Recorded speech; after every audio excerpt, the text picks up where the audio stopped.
The door to your left leads to freedom, but if you open it, you will die. The door to your right leads to an unknown place where there might be food, water, or even other people. But if you open it, you don't know what will happen. The only thing you know is that you can't stay here forever. Welcome to the game. Welcome to the ultimate death game. First, you need to get out of this room. The air in here is getting thinner by the second, and the walls are closing in slightly too. If they close all the way, you will be crushed to death. But before that happens, the oxygen in this room will run out and you will die from suffocation. So the only chance you have at survival is to find one of the two doors. Which one will it be? To your left or to your right? Pause the video here if you want to make a choice.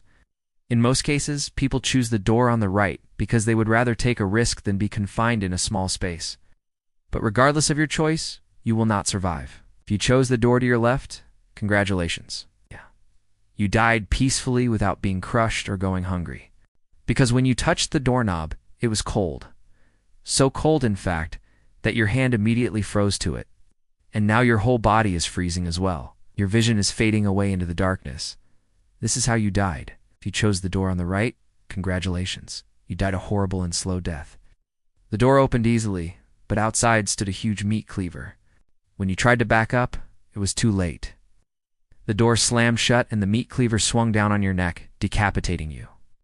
It happened so quickly that you didn't even have time to scream. Now your headless body is slumped over next to the door, while your head rolls a few feet away from it, staring blankly at the ceiling. One of the two possible deaths. Which one did you die from? This is a story about a man who was locked in a room with 4 doors. One of these doors led to a guillotine, another to molten lava, the third to a pit full of spikes, and the fourth to freedom. His name was John, and his life was in danger. He needed to find the right door as fast as possible, but he had no idea which door to go through first. Should he go through the door on the left, or maybe the one in the middle? John paced back and forth inside the room, trying to come up with a plan. Suddenly, he noticed something. All the doors except the one on the left had handles, but that door had none. Maybe this meant something.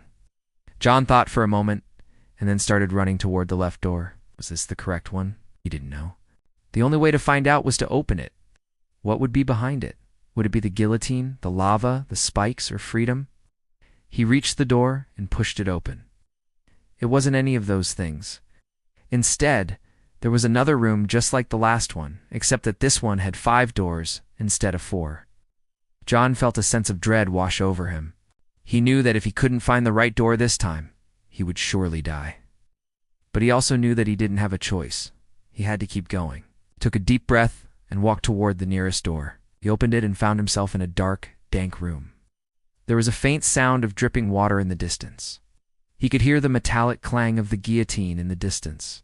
Was this the sound of his impending doom? Was it just a cruel trick of his mind?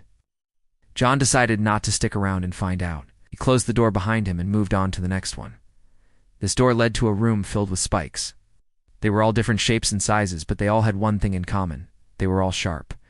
John knew that if he accidentally touched one of them, it would pierce his skin, and he would bleed to death. He had to be careful. He moved slowly and methodically, avoiding the spikes as best he could. Just when he thought he had made it to the other side, he felt a sharp pain in his leg. He'd stepped on a spike, and it had gone straight through his boot. Blood started pouring out of the wound, and he could feel himself getting weaker by the second, but he had to keep moving. He knew that if he stayed in this room, he would eventually bleed out and die. So he pushed himself to his limits and managed to reach the next door. This one led to a room with lava. The heat was intense, and John could feel his skin start to burn. He knew that if he stayed in this room, he would be cooked alive. He had to get out. But how? He looked around for an escape, but there was none. He was trapped. Just when he thought all hope was lost, he saw a ladder leading up to a small opening in the ceiling. He climbed up the ladder and crawled through the opening. He could feel the hot lava below him, and he knew that if he slipped, he would fall to his death. But he didn't slip. He made it to the other side and found himself in a dark room. He could hear the dripping water again, but now he could also hear a faint sound of hammering. Was that the sound of the guillotine? John was afraid to find out. He started to walk toward the sound when suddenly he saw a light in the distance.